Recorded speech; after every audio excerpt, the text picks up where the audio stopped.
जय भीम, जय भारत, जय संविधान। मेरे प्यारे भाइयों और बहनों, आज मैं आपके सामने कोई कहानी सुनाने नहीं बैठा हूं। आज मैं आपके सामने एक जख्म खोलने बैठा हूं। आज जो किताब हम समझने जा रहे हैं, वो किताब नहीं है मेरे दोस्तों, वो एक चीख है। एक ऐसी चीख जो कागज पर लिखी गई, लेकिन सुनाई आज भी देती है। इस किताब का नाम है वेटिंग फॉर अ वीजा, यानी वीजा की प्रतीक्षा में। लेकिन जरा सोचिए, डॉ भीमराव अंबेडकर जैसे पढ़े लिखे इंसान को वीजा का इंतजार क्यों करना पड़ा? क्या वो विदेश जाने के लिए वीजा था, या फिर इस देश में इंसान की तरह जीने की इजाजत का वीजा था? मेरे दोस्तों, ये किताब हमें बताती है कि भारत में समस्या गरीबी नहीं थी, समस्या थी जाति। और जब तक जाति रहेगी, तब तक इंसान इंसान नहीं बन पाएगा। आज मैं आपसे सिर्फ सुनने को नहीं कह रहा, आज मैं आपसे महसूस करने को कह रहा हूं। तो आइए, माइक पर बैठकर इस किताब की पहली परत खोलते हैं। मेरे भाइयों और बहनों, किसी भी किताब को समझने से पहले हमें यह समझना जरूरी होता है कि वो किताब क्यों लिखी गई। और वेटिंग फॉर वीजा किसी साहित्यिक शौक से नहीं लिखी गई थी। ये किताब लिखी गई थी अपमान से, अन्याय से और लगातार टूटते आत्मसम्मान से। डॉ अंबेडकर कोई आम आदमी नहीं थे, विदेश में पढ़े लिखे, कई डिग्रियों वाले, संविधान जैसे ग्रंथ के निर्माता। लेकिन मेरे दोस्तों, भारत लौटते ही उनकी सारी डिग्रियां एक सवाल में दबा दी गईं। आप किस जाति से हो? सोचिए जरा, जिस देश में ज्ञान से ज्यादा जन्म को तौला जाए, वहां न्याय कैसे मिलेगा?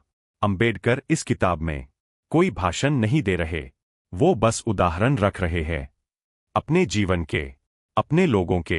रेलवे स्टेशन पर पानी नहीं मिला, सराय में कमरा नहीं मिला, गांव में रात गुजारने की जगह नहीं मिली। और ये सब इसलिए नहीं कि उनके पास पैसे नहीं थे, बल्कि इसलिए कि उनकी जाति गलत थी।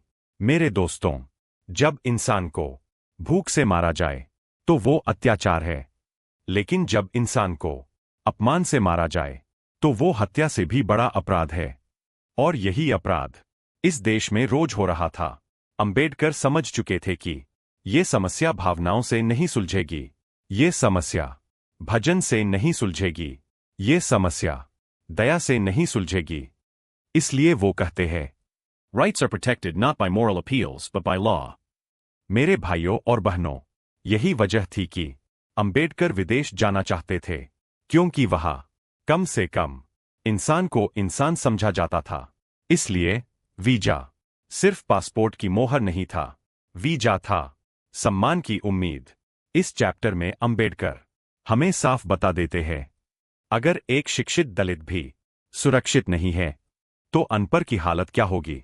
यही सवाल इस किताब की नींव है। और मेरे दोस्तों, अगर आज भी ये सवाल हमें चुभता है, तो समझ लीजिए, ये किताब आज भी जिंदा है। मेरे भाइयों और बहनों, जब इंसान को बार बार ये एहसास दिलाया जाए कि वो इस धरती पर बोझ है, तो उसके भीतर दो रास्ते बनते हैं। एक रास्ता चुप रहने का, दूसरा रास्ता सवाल पूछने का। और डॉ अंबेडकर ने दूसरा रास्ता चुना, लेकिन सवाल पूछने से पहले उन्हें जवाब मिला, बिना सवाल पूछे। कल्पना कीजिए, एक इंसान सफर पर निकलता है, थका हुआ है, प्यासा है, रात होने वाली है, और सामने एक सराय है। दरवाजा खुला है, कमरे खाली है, पैसे जेब में है।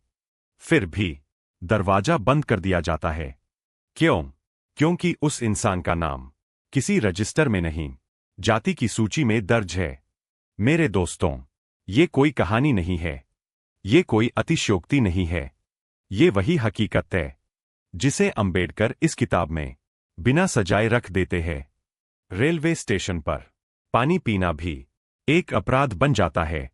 सोचिए, पानी जो न हिंदू है, न मुसलमान, न सवर्ण, न दलित, लेकिन फिर भी वो छूने लायक नहीं है। अगर हाथ गलत हो, मेरे भाइयों और बहनों, जब समाज इतना नीचे गिर जाए कि पानी भी जाति देखकर पिलाया जाए, तो सवाल ये नहीं रहता कि इंसान कितना पढ़ा लिखा है। सवाल ये होता है, क्या वो इंसान माना जाता है या नहीं? अंबेडकर बताते हैं कि कई बार उन्हें पानी पीने के लिए किसी ऊंची जाति वाले का इंतजार करना पड़ा। प्यास लगी है, गला सूख रहा है, लेकिन खुद पानी नहीं ले सकते। और मैं आपसे पूछता हूं, अगर यही हालत आज किसी जानवर की हो, तो क्या हम चुप रहेंगे? तो फिर इंसान के साथ ये सब कैसे स्वीकार कर लिया गया?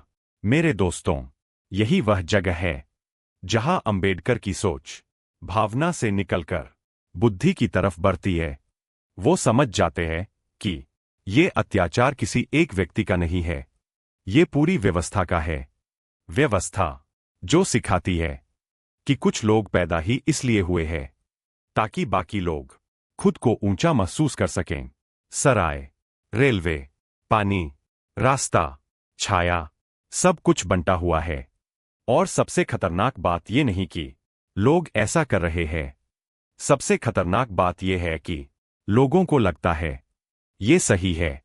मेरे भाइयों और बहनों, जब अन्याय को परंपरा कहा जाने लगे, तो समझ लीजिए वो सबसे मजबूत हथियार बन चुका है। अंबेडकर इस सच्चाई को बहुत शांत भाषा में लिखते हैं, लेकिन उनकी शांति तूफान से कम नहीं, क्योंकि वो जानते हैं अगर मैं चिल्लाऊंगा तो लोग कहेंगे, देखो कितना गुस्सैल है। इसलिए वो तथ्य रखते हैं, घटनाएं रखते हैं और आपको सोचने पर मजबूर कर देते हैं।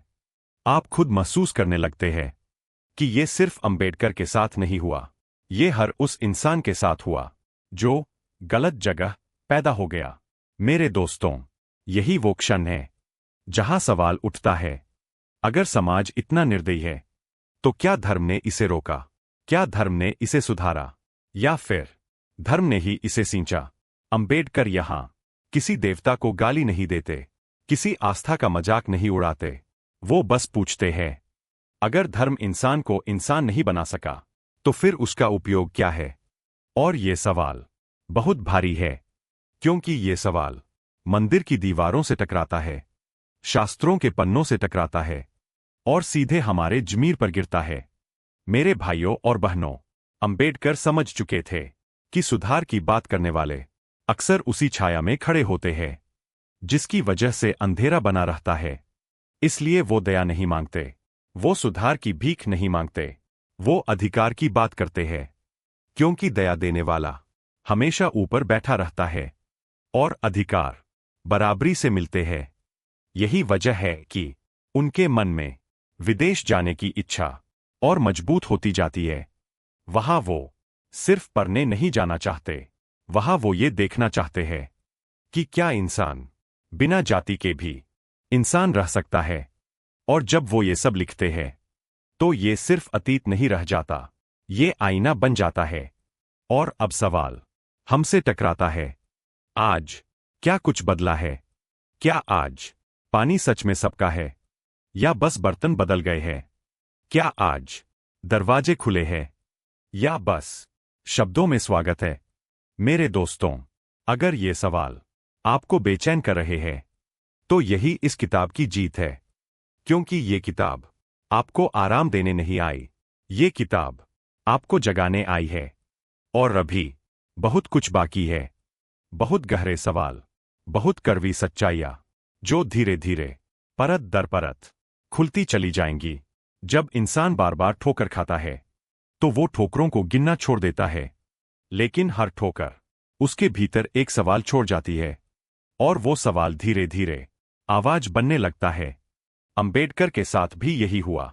उन्हें समझ आने लगा था कि ये जो अपमान है, ये किसी एक जगह की समस्या नहीं है, ये पूरे समाज में फैला हुआ जहर है। गांव बदलता है, शहर बदलता है, कपड़े बदलते हैं, लेकिन नजर वही रहती है। और सबसे डरावनी बात यह नहीं कि लोग भेदभाव करते हैं, सबसे डरावनी बात यह है कि लोग इसे सामान्य मानते हैं, जैसे ये सब होना ही चाहिए। मेरे दोस्तों, जब अन्याय रोजमर्रा की आदत बन जाए, तो वो सवाल पैदा नहीं करता, वो सिस्टम बन जाता है। अंबेडकर इस सिस्टम को बहुत साफ देख पा रहे थे। वो समझ चुके थे कि यहां समस्या किसी व्यक्ति की सोच नहीं, बल्कि सोच को पवित्र मान लेने की बीमारी है। इसलिए वो भावनाओं से नहीं, तर्क से लड़ते हैं। वो कहते हैं, अगर इंसान की कीमत उसके जन्म से तय होगी। तो मेहनत का क्या अर्थ है? शिक्षा का क्या अर्थ है? नैतिकता का क्या अर्थ है? ये सवाल सिर्फ किताबों के नहीं है। ये सवाल सीधे समाज के सीने पर रखे गए हैं। मेरे भाइयों और बहनों, यहीं से अंबेडकर एक बहुत खतरनाक सच को छूते हैं। वो देखते हैं कि जो लोग खुद को धर्म का रक्षक कहते हैं, वही लोग इस भेदभाव के सबसे बड़े पहरेदार बने हुए हैं। और वो बहुत शांति से, लेकिन बहुत सख्ती से पूछते हैं, अगर धर्म इंसान को इंसान नहीं बना पाया, तो फिर वो किस काम का? ये सवाल नाराज करने के लिए नहीं है। ये सवाल जगाने के लिए है। क्योंकि अंबेडकर जानते थे, अंधविश्वास से भरी आस्था कभी बराबरी नहीं दे सकती। इसीलिए उनके भीतर एक नई दिशा आकार लेने लगती है। एक ऐसी दिशा जहां इंसान की पहचान उसकी जाति से नहीं, उसके विचार से होगी। और मेरे दोस्तों, यहीं से एक बड़ा मोड़ नजर आने लगता है। एक ऐसा मोड़ जहां बात सिर्फ अपमान की नहीं रहती, बात बदल जाती है मुक्ति की। लेकिन मुक्ति दया से नहीं आएगी। मुक्ति संरचना बदले बिना नहीं आएगी। और यही सोच आगे चलकर इतिहास की दिशा बदलने वाली है। जब इंसान को यह समझ आ जाए कि समस्या किसी एक दरवाजे की नहीं, पूरे नक्शे की है, तब वो दरवाजा तोड़ने की नहीं, नक्शा बदलने की सोचता है। अंबेडकर इसी मोड़ पर खड़े दिखाई देते हैं। अब उनके सवाल सिर्फ व्यक्तिगत अनुभवों तक सीमित नहीं रहते। अब वो पूछते हैं, यह समाज बना किसने? इसके नियम किसके लिए लिखे गए? और सबसे अहम सवाल, इन नियमों से फायदा किसे होता है? मेरे दोस्तों, वो देखते हैं कि कानून नाम की चीज सिर्फ किताबों में है। जमीन पर तो परंपरा राज कर रही है। और परंपरा जब ताकत के साथ जुड़ जाती है, तो सबसे खतरनाक हथियार बन जाती है। अंबेडकर समझ जाते हैं कि सुधार की भाषा उसी को समझ जाती है जिसके पास खोने को कुछ हो, लेकिन जिसने सब कुछ पहले ही खो दिया हो। उसके लिए सुधार एक मजाक बन जाता है। इसीलिए वो समझौते से पीछे हटते हैं। वो आधे समाधान को सीधे नकार देते हैं। क्योंकि आधी आजादी असल में नई तरह की गुलामी होती है। मेरे भाइयों और बहनों, यहीं से अंबेडकर का संघर्ष खामोश नहीं रहता। वो कलम उठाते हैं, वो सवाल लिखते हैं। और सवाल सबसे ज्यादा डराते हैं, क्योंकि सवाल तलवार से नहीं कटते। वो जानते हैं कि अगर समाज को बदलना है, तो उसे उसके ही शब्दों में चुनौती देनी होगी। इसलिए कानून, संविधान और अधिकार उनकी सोच के केंद्र में आने लगते हैं। वो कहते हैं, इंसाफ दया से नहीं मिलता, इंसाफ लड़कर लिया जाता है। लेकिन ये लड़ाई हिंसा की नहीं है, ये लड़ाई विचार की है। मेरे दोस्तों, इसी सोच के साथ उनकी नजर देश की सीमाओं से बाहर जाती है। वहां वो एक संभावना देखते हैं, एक ऐसी जगह जहां जन्म अपराध नहीं है। और यही उम्मीद उनके भीतर एक नई ऊर्जा भर देती है। क्योंकि जब इंसान को बराबरी की झलक भी मिल जाए, तो वो कभी गुलामी को सामान्य नहीं मान सकता। और यहीं से संघर्ष का स्वर और तेज हो जाता है। उम्मीद एक अजीब चीज होती है। वो इंसान को जिंदा भी रखती है और बेचैन भी करती है। जब अंबेडकर उस दुनिया की कल्पना करते हैं जहां इंसान की पहचान उसके जन्म से नहीं, उसकी योग्यता से हो, तो उनके भीतर एक सवाल और गहराने लगता है, अगर ऐसी दुनिया संभव है, तो फिर यहां क्यों नहीं? और यही सवाल उन्हें सिर्फ सोचने वाला नहीं, लड़ने वाला बना देता है। मेरे दोस्तों, वो समझ चुके थे कि समस्या सिर्फ सामाजिक नहीं है, समस्या राजनीतिक है, कानूनी है और सबसे बढ़कर संरचनात्मक है। जब व्यवस्था ही असमान हो, तो अच्छे इंसान भी अन्याय का औजार बन जाते हैं। इसलिए अंबेडकर व्यक्तियों को नहीं, व्यवस्था को कटघरे में खड़ा करते हैं। वो देखते हैं कि जिस देश में कानून बहुसंख्यक की सुविधा बन जाए, वहां अल्पसंख्यक की सुरक्षा सिर्फ शब्द रह जाती है। मेरे भाइयों और बहनों, यहीं से उनकी भाषा और साफ हो जाती है, और भी कठोर। वो कहते हैं, अगर लोकतंत्र सिर्फ वोट तक सीमित है, तो वो लोकतंत्र नहीं, सिर्फ संख्या का खेल है। असल लोकतंत्र वहां होता है जहां असहमत होने का हक सुरक्षित हो, और यही हक सबसे पहले दलित से छीना गया। अंबेडकर ये भी जानते थे कि सच्चाई बोलने की कीमत हमेशा अकेलापन होती है, लेकिन वो अकेलेपन से डरते नहीं, क्योंकि उन्होंने देख लिया था भीड़ अक्सर गलत के साथ खड़ी होती है। मेरे दोस्तों, यही कारण है कि उनकी कलम और तेज चलने लगती है, उनके शब्द और भारी हो जाते हैं। अब वो सिर्फ अपने लिए नहीं लिखते, अब वो उन सबके लिए लिखते हैं जिनकी आवाज कभी सुनी ही नहीं गई। और यहीं एक और सच्चाई उभरती है, जब इंसान को लगातार चुप कराया जाए तो वो या तो टूट जाता है या इतिहास बनाता है। अंबेडकर दूसरा रास्ता चुनते हैं, और यही चुनाव आगे चलकर एक पूरे देश की दिशा बदलने वाला है। इतिहास अक्सर ऐसे मोड़ पर बनता है जहां इंसान के पास पीछे हटने का विकल्प भी होता है, और अंबेडकर के सामने वो विकल्प कई बार आया। चुप रहो, आराम से रहोगे, समझौता कर लो, स्वीकृति मिल जाएगी। लेकिन उन्होंने देखा था कि ये स्वीकृति सम्मान नहीं देती, ये बस मौन खरीदती है। मेरे दोस्तों, जब समाज आपको बोलने नहीं देता तो वो सिर्फ आपकी आवाज नहीं, आपकी सोच भी कैद करना चाहता है। और यही कैद अंबेडकर को सबसे ज्यादा खलती है। वो समझ चुके थे कि अगर इंसान को अपने अपमान की आदत पड़ जाए तो सबसे बड़ी हार वहीं हो जाती है। इसलिए वो बार बार कहते हैं, गुलामी सिर्फ जंजीर नहीं होती, कभी कभी वो आदत बन जाती है। मेरे भाइयों और बहनों, यहीं से उनका ध्यान शिक्षा पर टिकता है। लेकिन शिक्षा सिर्फ डिग्री नहीं है, शिक्षा है सोचने की ताकत, और यही ताकत सबसे पहले छीनी जाती है दबे हुए समाज से, क्योंकि जो सोचने लगे वो मानने से इनकार कर देता है। अंबेडकर जानते थे कि जब तक इंसान अपने हालात को प्रकृति की देन मानेगा तब तक बदलाव असंभव है।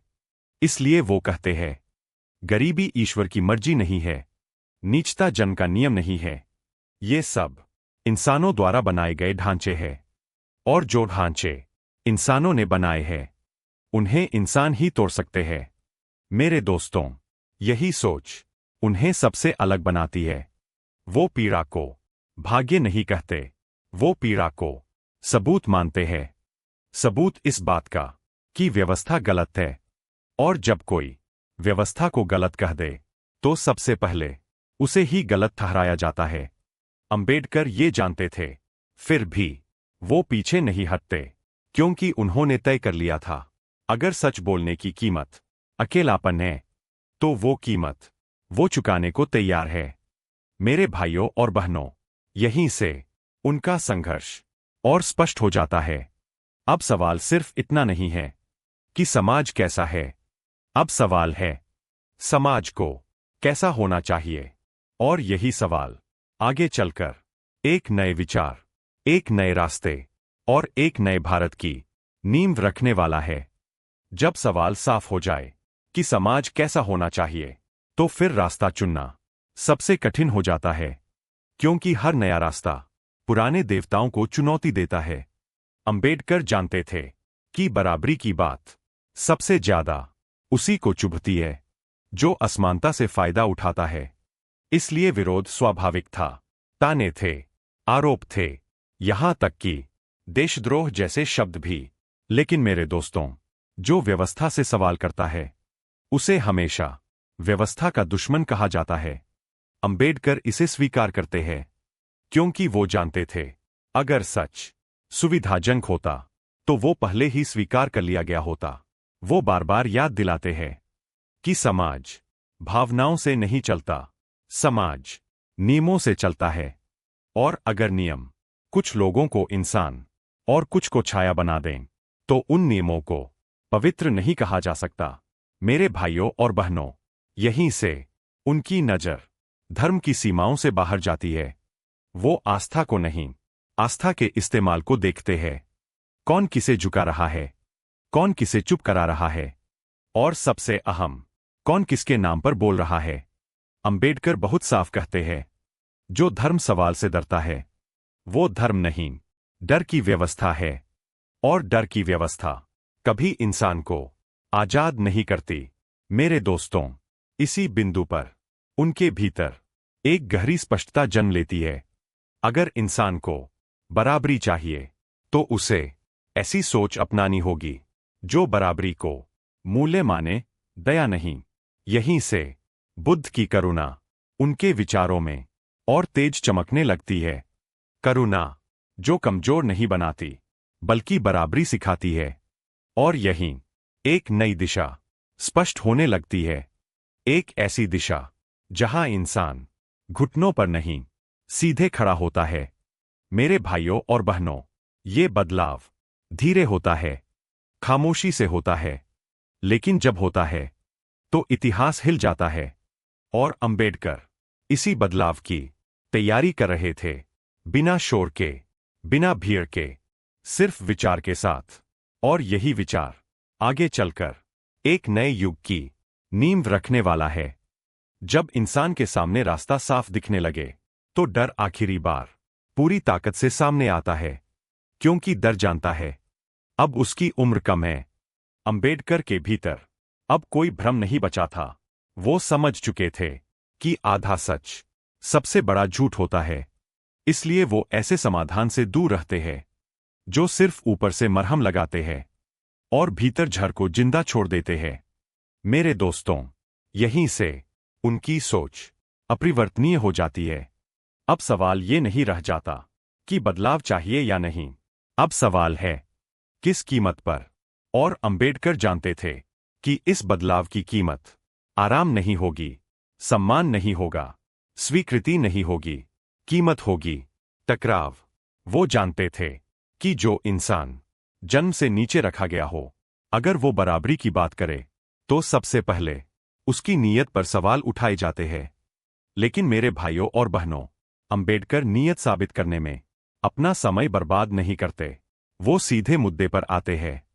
वो कहते हैं, अगर समाज कुछ लोगों को सिर्फ इसलिए नीचे रखे क्योंकि वो पैदा हुए हैं, तो वो समाज नैतिक कहलाने का हक खो देता है। ये शब्द कठोर लग सकते हैं, लेकिन सच्चाई अक्सर कठोर ही होती है। मेरे दोस्तों, इसी स्पष्टता के साथ वो अपने लोगों से भी सवाल पूछते हैं, क्या हम सिर्फ सहानुभूति चाहते हैं या फिर सम्मान के साथ जीना चाहते हैं? क्योंकि दोनों एक साथ नहीं मिलते। सहानुभूति ऊपर से मिलती है, सम्मान बराबरी से आता है, और बराबरी मांगने से नहीं, संघर्ष से आती है। यहीं से अंबेडकर का स्वर और मजबूत हो जाता है। अब वो सिर्फ अन्याय की आलोचना नहीं करते, अब वो एक विकल्प भी सामने रखते हैं, एक ऐसा जीवन जहां इंसान अपने आत्मसम्मान के लिए किसी के सामने झुकता नहीं। मेरे भाइयों और बहनों, ये कोई भावनात्मक सपना नहीं है, ये एक व्यावहारिक घोषणा है। और जब कोई अपने आत्मसम्मान की घोषणा कर दे तो इतिहास उसे अनदेखा नहीं कर पाता। अंबेडकर ये जानते थे, इसीलिए वो पीछे नहीं हटते, क्योंकि अब उनके लिए चुप रहना सबसे बड़ा अपराध बन चुका था। मेरे भाइयों और बहनों, जब विचार निर्णय में बदलता है तो इंसान के भीतर एक अजीब शांति आ जाती है, क्योंकि अब भटकन खत्म हो जाती है। अंबेडकर उस शांति तक पहुंच चुके थे। अब उन्हें किसी की स्वीकृति नहीं चाहिए थी, अब उन्हें किसी की अनुमति नहीं चाहिए थी, उन्हें सिर्फ सच के साथ खड़े रहने की हिम्मत चाहिए थी। मेरे दोस्तों, यहीं से उनका संघर्ष व्यक्तिगत नहीं रह जाता, अब वो एक सामूहिक चेतना में बदलने लगता है। वो समझ चुके थे, अगर अपमान सामूहिक है तो जवाब भी सामूहिक होना चाहिए। लेकिन ये जवाब भीड़ का शोर नहीं है, ये जवाब सोच का अनुशासन है। अंबेडकर जानते थे कि बिना संगठन संघर्ष बस एक चीख बनकर रह जाता है। इसलिए वो अपने लोगों को सिर्फ गुस्सा नहीं, दिशा देने की बात करते हैं। वो कहते हैं, अगर हमें इंसान बनना है तो हमें अपने ऊपर लदी हुई हीनता को उतारना होगा, क्योंकि जो खुद को नीचा मान लेता है। दुनिया उसे और नीचे धकेलती है। मेरे भाइयों और बहनों, यहीं से आत्मसम्मान एक विचार नहीं, एक अभ्यास बन जाता है। सीधे खड़े होना, आंख में आंख डालकर बात करना और गलत को गलत कहने की आदत डालना। ये छोटे कदम लगते हैं, लेकिन इन्हीं से बड़े बदलाव शुरू होते हैं। अंबेडकर ये भी जानते थे कि ये रास्ता तुरंत फल नहीं देगा। संभव है उनके जीवन में पूरा फल न मिले, लेकिन वो बीज बोने में कभी हिचकिचाते नहीं, क्योंकि कुछ लड़ाइयां जीतने के लिए नहीं, शुरू करने के लिए लड़ी जाती है। मेरे दोस्तों, यही वह बिंदु है जहां इतिहास भविष्य की तरफ झुकता है, जहां एक इंसान अपने हिस्से की जिम्मेदारी स्वीकार करता है। और अंबेडकर इस जिम्मेदारी से भागते नहीं। वो जानते थे, अगर मैं नहीं बोलूंगा तो मेरे बाद भी चुप्पी ही विरासत बनेगी। इसलिए वो बोलते हैं, लिखते हैं और रास्ता दिखाते हैं, बिना डर के, बिना भ्रम के। और यही एक नई चेतना पूरी तरह आकार ले चुकी है। मेरे भाइयों और बहनों, जब इंसान अपने भीतर की दिशा पहचान लेता है, तो फिर उसे कोई रोक नहीं सकता। अंबेडकर उस बिंदु तक पहुंच चुके थे जहां सवालों के जवाब बाहर नहीं, अंदर साफ दिखाई देने लगते हैं। अब उन्हें यह साबित करने की जरूरत नहीं थी कि उनके साथ अन्याय हुआ है। अब उन्हें यह दिखाना था कि अन्याय के बाद रास्ता क्या होता है। मेरे दोस्तों, यही वीजा अपने असली अर्थ में सामने आता है। ये किसी देश की सीमा पार करने की अनुमति नहीं है। ये उस दुनिया में प्रवेश का प्रतीक है जहां इंसान को पहले इंसान माना जाता है, जहां पानी प्यास देखकर दिया जाता है, जहां छाया जाति नहीं पूछती, जहां दरवाजे नाम नहीं नियत देखते हैं। अंबेडकर समझ चुके थे कि अगर इस देश को बदलना है तो सिर्फ शिकायत से नहीं बदलेगा। इसे नए नैतिक आधार चाहिए, नए मूल्य चाहिए। और यही वजह है कि वो बुद्ध की ओर देखते हैं। बुद्ध, जिन्होंने कहा कि जन नहीं, कर्म मनुष्य को बड़ा बनाता है। ये कोई धार्मिक पलायन नहीं था, ये एक नैतिक घोषणा थी। मेरे भाइयों और बहनों, अंबेडकर ने यह स्पष्ट कर दिया, मैं उस व्यवस्था को नहीं मान सकता जो मुझे जन्म से दोषी ठहराए। और यही इनकार उनकी सबसे बड़ी क्रांति है। वो हमें ये सिखाते हैं कि अपमान सह लेना शांति नहीं है, वो डर है। और सम्मान मांगने से नहीं मिलता, उसे जीना पड़ता है। मेरे दोस्तों, वेटिंग फॉर अ वीजा किसी सफर की कहानी नहीं है, ये एक चेतना के जन्म की कहानी है। ये किताब हमसे ये नहीं पूछती कि तुम किस जाति से हो, ये हमसे पूछती है तुम किस पक्ष में खड़े हो, अन्याय के या इंसानियत के। और यहीं ये बहाव रुकता नहीं, ये हमारे भीतर जारी रहता है, क्योंकि अंबेडकर किताब में बंद नहीं है, वो सवाल बनकर आज भी हमारे सामने खड़े हैं। अगर ये शब्द आपके दिल तक पहुंचे हैं, अगर ये सवाल आपको थोड़ी देर के लिए चुप कर गए हैं, तो समझ लीजिए ये किताब आज भी जिंदा है। और अगर ये सोच आपको सही लगती है, अगर आप चाहते हैं कि ये आवाज और लोगों तक पहुंचे, तो इस वीडियो को लाइक कीजिए, शेयर कीजिए, ताकि कोई और भी अपने भीतर सवाल पैदा कर सके। और अगर आप चाहते हैं ऐसी किताबें, ऐसे विचार और ऐसी सच्चाइयां लगातार सुनते रहना, तो चैनल को सब्सक्राइब करना मत भूलिए, क्योंकि ये सिर्फ वीडियो नहीं है, ये एक चेतना है। और चेतना तब तक जिंदा रहती है जब तक वो बांटी जाती है। जय भारत, जय भीम, जय संविधान।